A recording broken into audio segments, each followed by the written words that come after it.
actor Devale Ellis, and relationship and life coach Stephan speaks. Well, I'm sitting here with a very profound young man, Mr. Stephan speaks. Stephan, how you doing? I'm doing well, man. Thanks for having me.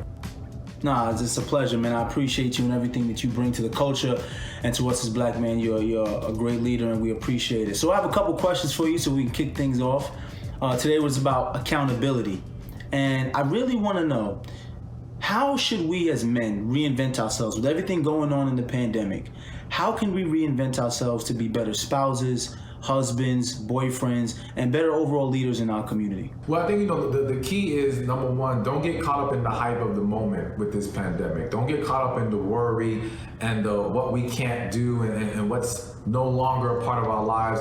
Let's focus on, okay, what we can do, how we can improve. And I think that starts with identifying what the problem areas are in the first place. I think as men, you may already know some, but let's be real, sometimes we have blinders on and we don't see and recognize everything. So if you have a partner, friend, associate, whoever, start asking some people, hey, what are some things you feel like I need to improve? What are some things you feel like I'm lacking in that would help in my relationships? Let's get some feedback from honest individuals so that we can now start to recognize where the issues are, and now we can start attacking them one by one and creating improvements in each area.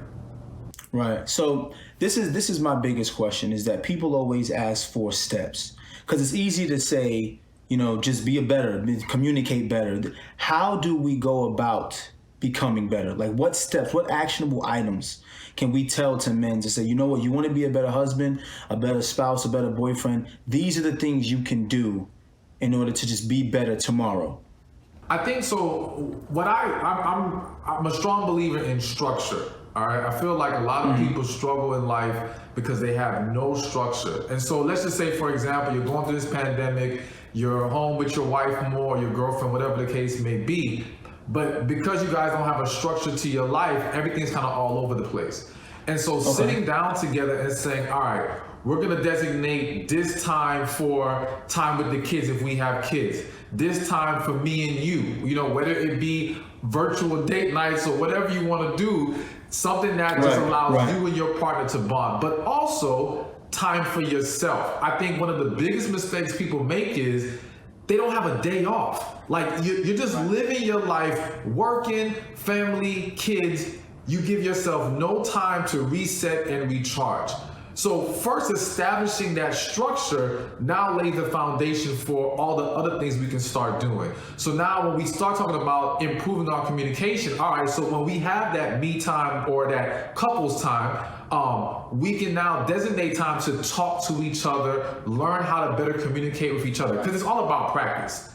You know what I'm saying? We can sit there and say communicate better, but and I can give you tips on how to communicate better, but I still want you to get in tune with your partner's way of communication. How does your partner want to receive your tone, the way that you express yourself, so on and so forth? How you can better learn your partner's body language and things of that nature. So I think sitting down and getting everything on the table with her, with him, and allowing yourselves to now learn each other and get down to the basics is a huge step in better communication. But then also, again, when it comes to the healing, all right, yes, we can't go outside as much anymore, but you can still do online therapy. You guys can still get counseling. You know what I'm saying? There are still books and things that you can read or listen to help improve yourself. So again, making time for learning and educating and counseling of some sort, I think is going to be great as far as helping you become better. And one more thing I want to add in there is identifying the flaws we have. We got this very toxic mentality, and I say we because it's just a lot of people, where it's this whole take me flaws and all mentality.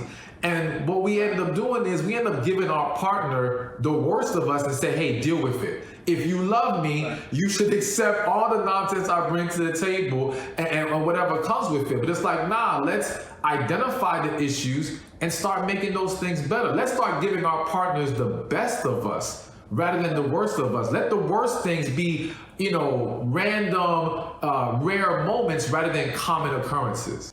So the one thing that I noticed the most is that we didn't realize how much structure we had when our jobs commanded autonomy over our lives.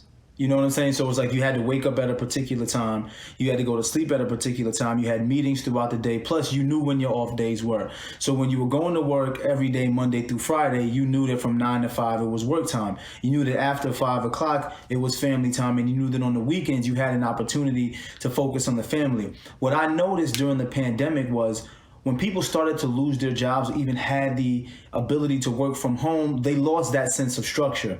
And I know this, firsthand from being a professional athlete. Having structure was what made my life simple. The minute I had to recreate myself and had to create my own structure is when I struggled the most as a man, because now I had to figure out where I was going to take my breaks for me. And hearing you say that actually kind of makes a lot of sense, because I realized that when I started to make structure for myself, I'm going to wake up every morning at 7 o'clock, even though I don't have to go to work. Things got a little bit more simpler, because then I knew that I could put time and allot time for my family. So with that being said, let's talk about like versus love, right? A lot of my homeboys who are married say, you know what, I love my wife, but I learned during this time that I don't like her that much, because I've spent more time with her than I've ever spent before in our relationship, right? Where do you place value in a relationship on like versus love, or love versus like? So I believe like is extremely important. And of course, don't get me wrong, love is too. But what your friend said to you, that's a very problematic thing in a lot of situations, because unfortunately, a lot of people are only in their relationship because they've had enough distractions to tolerate their partner. That's the truth. That's a lot of us. Whether it be kids, work, whatever, those buffers help you deal with them. But you can't have a relationship built on distractions, which is why you'll see some couples, once the kids grow up, things start falling apart. You know what I'm saying? When somebody retires, things start falling apart because they no longer have the distraction and they don't really like their partner. So to me, it's extremely important to make sure, if you're going to get into a relationship, there needs to be what I believe a connection.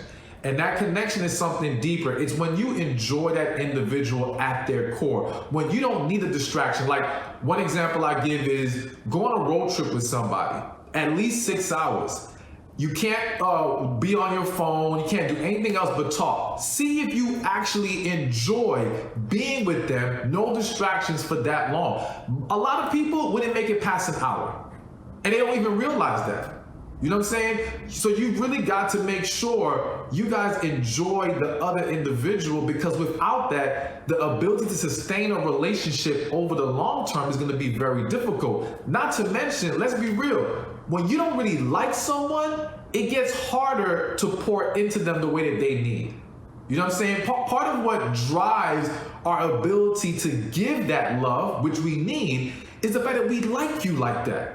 You know what I'm saying? It's like, yes, we may try to give love to random people and individuals we don't care about like that, but that's hard to sustain day in and day out. That's why we don't get in committed relationships with those individuals. But when you're going to spend your life with somebody or be in a long-term relationship, you need that light to help fuel you to do right by them and to enjoy being around them. So it's extremely, extremely important. To me, it goes hand in hand with the love if we're aiming for a successful, healthy relationship. No, that actually makes sense, because when I was talking to my homeboy about love versus like, I had said to him, love to me is unconditional. You have family that you love, who you may not like, but since they're your family, you have to deal with them and you have to tolerate them. That's an unconditional type of love. With like, it's more like your friends. You have to like your friends because you choose them. And the minute you stop liking your friends, you can be like, I don't want to be friends with this person no more. So for me, when you're picking someone you want to spend the rest of your life with, it's like, I have to like this person because I'm choosing to spend the rest of my life with them. So if I love them unconditionally, but I don't like them, there's going to come a point where I'm going to say, you know what? Do I really want to spend the rest of my life? And that's why committed relationships over time, people tend to, go their separate ways. It's like, I don't like you anymore. And since I don't have to be here, I'm going to go left, you go right, which takes me to children, because we love our children unconditionally. Our children can do whatever they want to do. We're still gonna love them. But do you have any advice for parents who now have to deal with everything going on during the pandemic and now have to be, I don't want to say teachers, because being a teacher is completely different. Like we've gained a lot more respect for teachers during the pandemic, but I'll say being an at-home assistant to distance learning. So I'm not even gonna say teacher. Do you have any advice for parents dealing with that? I really believe it goes back to structure once again. I think that, as you mentioned in your example, when you were working, the job gave you structure. And then when you had to figure it out for yourself, it was difficult, you know, and you had to kind of find yourself now in this new place. So I think that parents are now finding themselves in this new position of having to be the assistant, having to facilitate the process of learning in a way that they never had to before. And so if you try to freestyle it, you're screwed, to be honest with you. Like, it's gonna drive you insane. You need structure. You need to set it up exactly to where this is gonna work for you. The kids understand what's expected of them, what times, and hold them to that. You know, you can't just say, all right, well, we're home, so we're just gonna just see how this goes. That's gonna cause problems. So I really believe adding the structure is what's going to help in times like these with all this virtual learning going on. Let me explain something to you. I got 3 boys. 9, 3, and 2. 9, 4, and 2. I will say structure helped a lot, but you know what else helped me? Grace. Grace, I learned to give grace. Yes. I learned to give not only my kids grace, but to give myself grace. Because there were moments where I wasn't the best father while trying to do distance learning, because I didn't realize that there was a huge component of them learning that was missing, and I just expected them to know what I knew. You know, because they go to school all day, then when it's time to do homework, it's like, okay, you've gone over this in school. Now that we're going over it, I'm helping you with the application process. When my son, my 9-year-old, who was 8 at the time, was in 3rd grade, I was trying to go over the application process, and then I was like, how do you not understand this? How do you not get this? And I'm being the old school parent. You know, I don't use the belt, but I'm like, every time you get a question wrong, you got push-ups. So we're now 450 push-ups in. His arms are swollen like Popeye, and we're still on the front. I'm like, how do you not get this? Then I had to realize he hadn't learned this yet. It was my responsibility to teach him and then go through the application process, because the teacher only provided him with the workload. So I was hard on myself, you know what I'm saying? I was hard. I was telling my wife, like, I failed so bad. I learned to give myself grace. Devale, you made a mistake as a parent, but I also had to give him grace and say, you know what, things that probably took a little easier for him to learn, I'll give him a little bit more time. So I learned to give him grace. I learned to give myself grace. And speaking of grace, how do you practice the process of giving grace to your partner? Because we're talking about giving grace to our kids, but it's easy to give grace to a child because you automatically assume that they don't know. But you've been living with someone, you've been married for 5, 10 years. How do you practice the process of giving someone grace during a pandemic?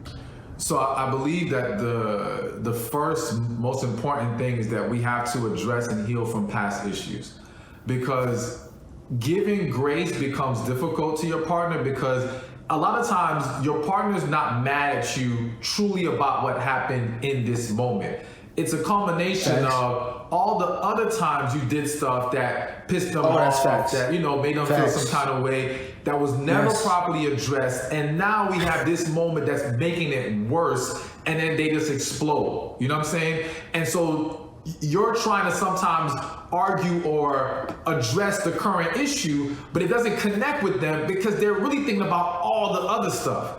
So if we're gonna give grace and we're gonna get to a place where we don't have this reoccurring negative cycle, we gotta stop and be like, all right, listen, let's get everything out on the table from what's already happened. Let's address all the issues. We're gonna have to heal and forgive each other for everything else that went wrong, and now really commit to kind of a clean slate moving forward. Now, when the moment happens that something goes wrong, we can address the moment. And what you'll notice is that moment won't be as negative anymore because it's really only about that little thing rather than all the other stuff that happened. And I think when we really heal and we get all the old stuff out the way and flush all that negative energy out of our system, now grace becomes so much easier. But let me also add this. I'm a believer, I'm a man of God. And one of the things I always tell people is you can't focus on your partner, you gotta focus on God. Meaning, all right, if you're a believer and you believe God has blessed you with this wife or this husband, then you have to understand that we're human beings. We're gonna all make mistakes. We're gonna all have our moments, all right? If I focus my reaction simply on what you do or don't do in the moment, I will always be swayed. If I focus my actions on honoring the position that God has put me in, I will always strive to do better. So to help in giving more grace is to also focus on how does God want me to proceed in this situation? Not just letting your emotions drive you, not letting friends and family contaminate your mind with what you should be doing right now, because they might be speaking from a biased place in that moment. Nah, what does God want you to do? And when you take that approach, I feel like giving grace will become easier and you'll have a stronger ability to maintain it. Men like to be in charge, especially in relationships. And I know traditionally in religion, it says the man is the head of the household, right? So do you think that this can continue to be a realistic expectation in 2020, especially when we're talking about the blueprint for being a man, right? How do we apply traditional views of relationships to how do you provide the traditional aspects of relationship to the more modern aspect of where relationships are, especially when you're dealing with the expectation of a man being a leader? So I believe, I agree with you 100%. I do believe that men thrive when they can be in charge, have leadership, so on and so forth. And I honestly believe that a lot of women do desire that from their man. The problem is a lot of women do not trust the man, and a lot of men are having an entitlement mindset that you should give this to me even though I have not proven myself worthy, or let me not say proven myself worthy. I have not built myself up in a way that should garner respect from people. It's like, okay, you just want, because you're a man, that you should be given the leadership, you should be allowed to call the shots or whatever, and it don't work like that. Like, you gotta create security in your relationship for your partner to embrace that role with you, all right? And so I believe as men, if you desire that, and there's nothing wrong if you do, because some people in society will make it seem like this is a bad thing. It's not a bad thing. If you desire that, then I would encourage, whether you're single or in a relationship, start building up your resume, so to speak.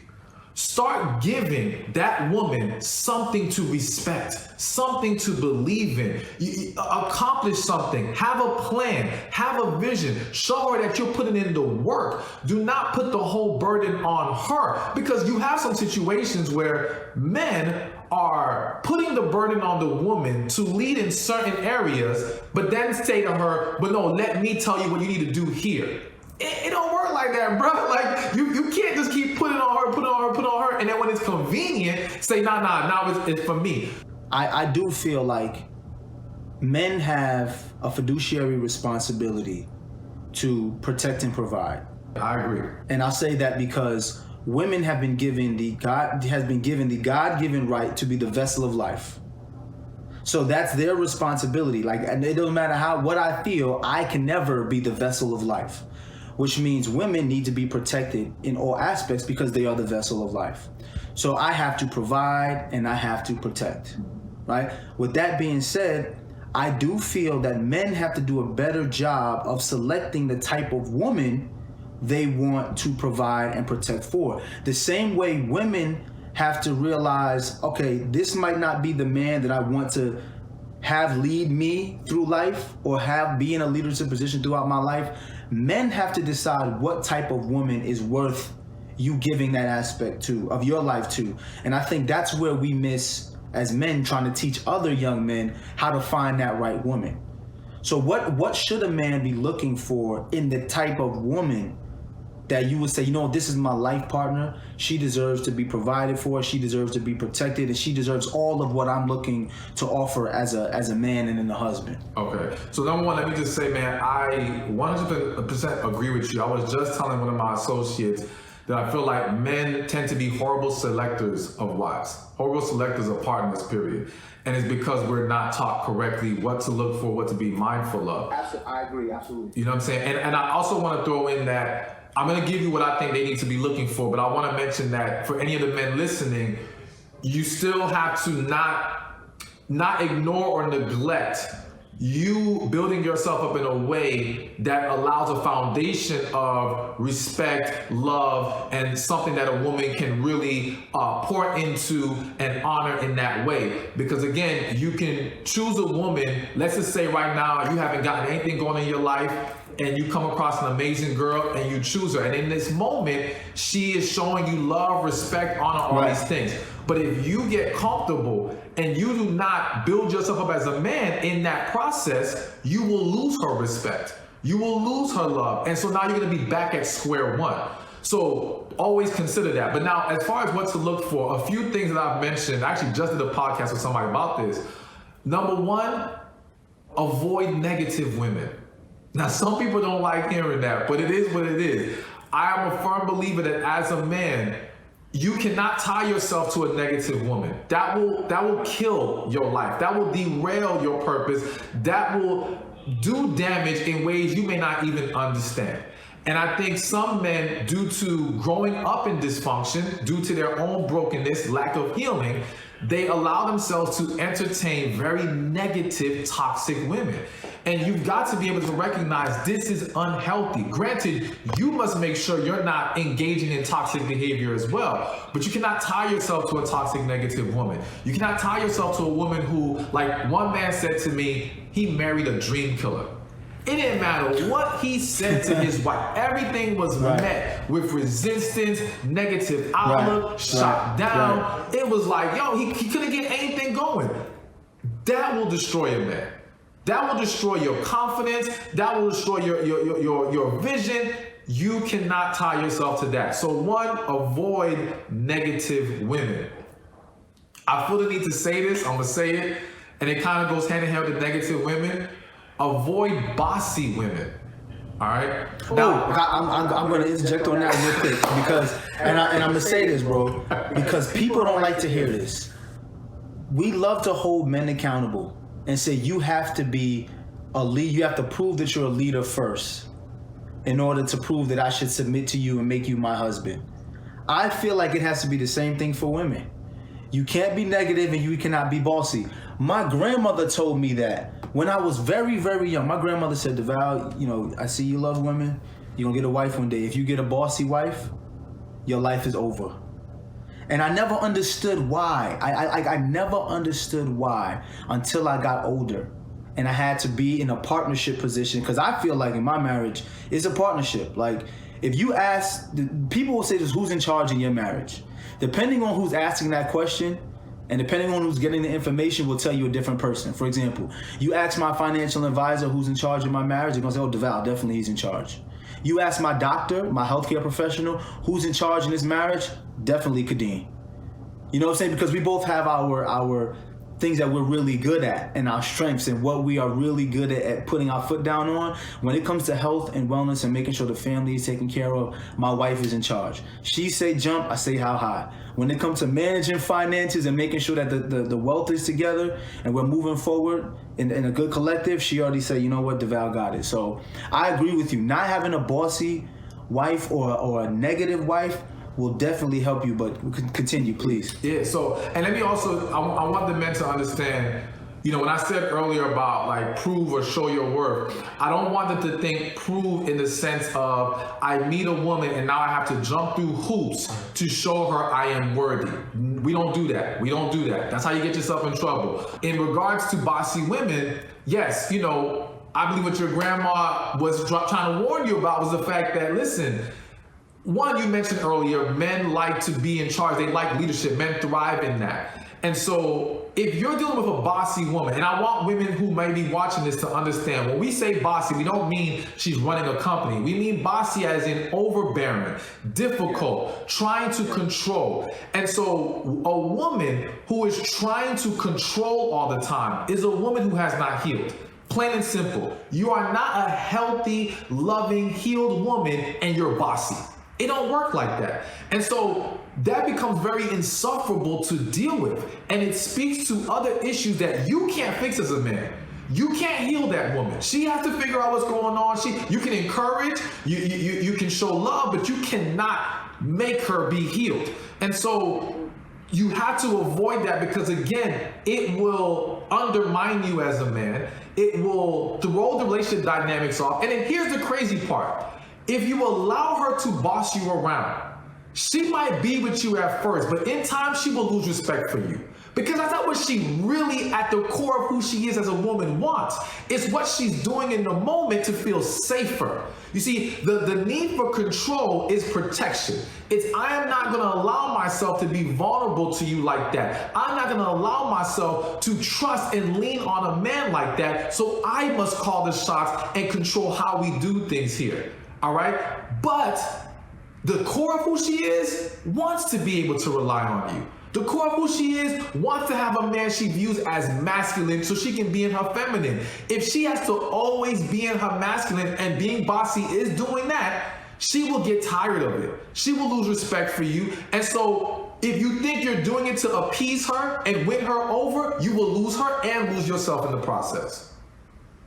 No, it's funny you say that, though, because my same grandmother said to me, Devale, when you grow up, you better not be controlling. And I was just like, why not? She said, being controlling is a sign of weakness. And I was young. I was like, what do you mean? He was like, the fact that you try to control everything means that you're not secure in yourself. And I was just like, I was young. I didn't understand what that meant until I became a husband. And I realized that there are certain values that your wife have that are going to help push you forward that you may not have. Like, that's the yin to my yang. If I'm trying to control everything and I'm not allowing her to flourish and blossom and her thing, she can't help push us forward. And vice versa. If she gonna be bossy, she want to control everything. And I think it's important that you said that, because so many times now we're so worried about being politically correct that we don't want to hold the opposite sex accountable. The most controlling people I know have these weaknesses that tend to come out, and then you realize, like, that's the reason why they are. So that brings me to this. What are your top 5 things you think you need as a couple in order to be successful and have longevity in a relationship? So whether it can be coming from a man or what are the top 5 things you think you would have to need in order to be successful? All right, top 5 things you need. Number 1, connection. All right, I believe connection is the key. I believe a lot of marriages who fail, they've never had a connection. You know, when I sit down and speak to people who get divorced, they can tell you they knew the connection wasn't there. Hell, a lot of people will tell you they knew that person wasn't for them, and they still got married. Yeah. So this negative perception people have on marriage, they don't understand it's based off of bad misinformation. It's based off of people who never really believed this was the one, but they did it anyway. That's deep, and that's so true, bro.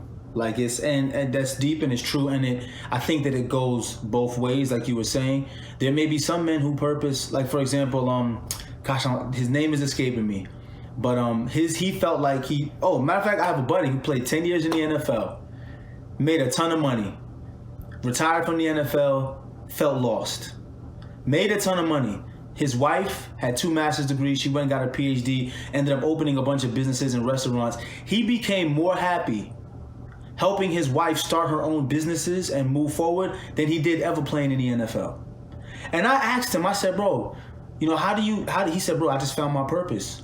My wife needed a way to amplify her voice, and me making money allowed her to amplify her voice, but it made me happy to watch her walk in her purpose. And I was like, bro, if so many more people could embrace that aspect of life, sometimes your life is not to be on the forefront. Sometimes your life is to be the magnifying glass for that person. That's deep too, bro. And I've never heard it articulated that way until you just said it. That's deep, bro. I just wish I could have a pen and paper. I'd write some of this stuff down. No, that's deep. Because me and my wife go through these things. Like, we go through these moments where we have our peaks and valleys in marriage, but listening to this is really helping out. So you got one more. You gave us 4. You got one more. All right. And so the last thing, and I'm a believer in God. So I do believe that God should be a part of it. But I'm going to let that one go for a second and say it's about communication. I think you need to learn how to communicate. It is extremely difficult. And for men listening, I want them to look at it this way. If you were on a basketball team, for that team to thrive, they have to improve their communication. There's no way around it, all right? Right. Even in football, like, when the quarterback can look at the receiver and know what route they're gonna run, because they can either throw a signal or they know how they think, that communication, whether it be verbal, non-verbal, that elevates the unit.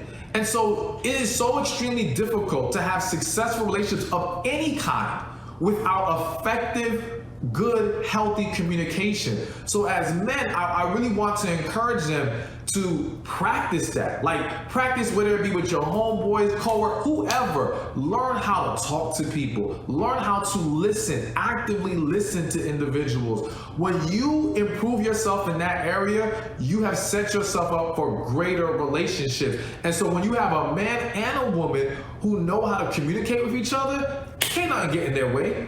If they have the connection, they got all the other stuff we mentioned on this list, and they can communicate, it's a wrap. They're good. Can't nobody get in between those two people. No, you're absolutely right. And one thing you said that really hit home for me was actively listening. Because some people think that communication means talk. I gotta tell you what's wrong. No, you have to learn to actively listen. With that being said, we got 5 minutes left, and I really want to touch on this. It's easier to take things away than it is to add. We all know that. I need 5 things that can kill a relationship. Because if people knew the top 5 things that could kill a relationship, it's easy to just dismiss those things than it is. It's easier to dismiss it than it is to add something else, because you got to work towards adding. But to dismiss it, you can cut it. So give us the top 5 things that can kill a relationship. All right, number 1 thing that comes to mind, secrecy. I believe that secrecy creates chaos, and chaos creates confusion, all right?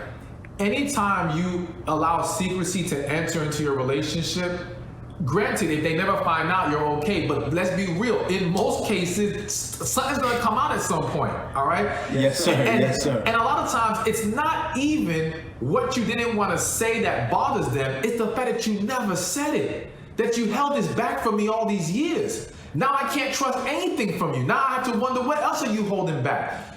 One lie can destroy an entire relationship. So secrecy, lies, we gotta reject that as much as humanly possible. They will kill things. Number 2, letting negative influences contaminate your relationship. I'm talking about negative family, negative friends, people who ain't got no damn business in your relationship because they don't know all the facts.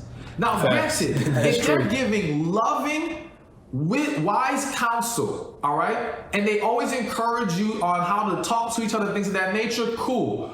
But when they're gonna put in your head, oh, he must be doing this. Oh man, you can't trust her, she probably doing it. Like, okay, I can't talk to you. Right. Because you're gonna now put me in a negative place, that's gonna cause problems in my relationship. All right. So eliminating the negative influences, whatever that is. Hell, if you're watching TV shows that's putting negative thoughts in your head while you're going through something with your partner, turn the damn TV off. Like, you don't need to be watching that right now. You need to keep your head clear and make sure you resolve things before you allow negative thoughts to invade your mindset.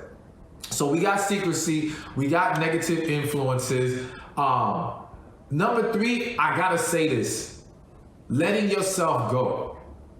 All right? Oh, I like that one. People don't want to hear that. No, people don't want to hear that because they say you should accept me how I am. As I change, talk about that. Yes, all right. So, when we mentioned earlier about like and love, and like is like so important in a relationship to keep y'all together. The other thing that keeps people together, whether they want to admit it or not, is attraction, all right?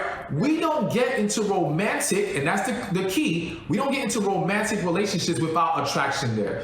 We can love our friends, we can love our family. We don't get with random people because we're not attracted to you like that. Our partner, we are. So now, for me to get with you and you look like this, and granted, we're gonna have some deviations. We're not saying you gotta be perfect the way you always were.